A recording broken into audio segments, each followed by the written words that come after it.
चलो sir disturb था जब स्टार्ट करिए सर क्या पूरी घटना हुई?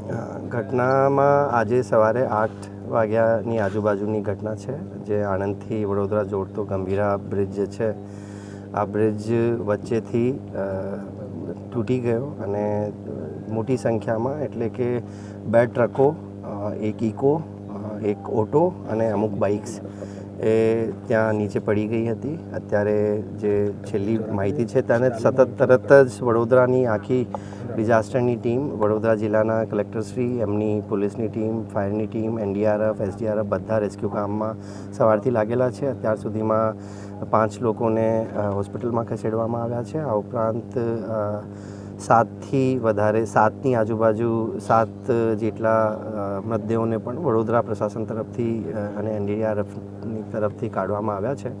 રેસ્ક્યુ ઓપરેશન ચાલુ છે. તંત્રની ફર્સ્ટ પ્રાયોરિટી આવા કોઈ પણ દુર્ઘટનામાં રેસ્ક્યુ ઓપરેશન હોય છે. અત્યારે વડોદરા જિલ્લા તરફથી તમામ રેસ્ક્યુ ઓપરેશન ચાલુ છે. આણંદથી પણ આપણે, કેમ કે અહીંયાથી વ્હીકલ અવર જવર થતા હોય છે, આણંદથી વડોદરા માટે, સૌરાષ્ટ્ર જવા માટે એક આ ઇમ્પોર્ટન્ટ રસ્તો છે, તો આપણે જાહેરનામા બહાર પાડ્યા છે જે ઓલ્ટરનેટ આપવા માટે, વાસદથી ઓલ્ટરનેટ કીધું છે.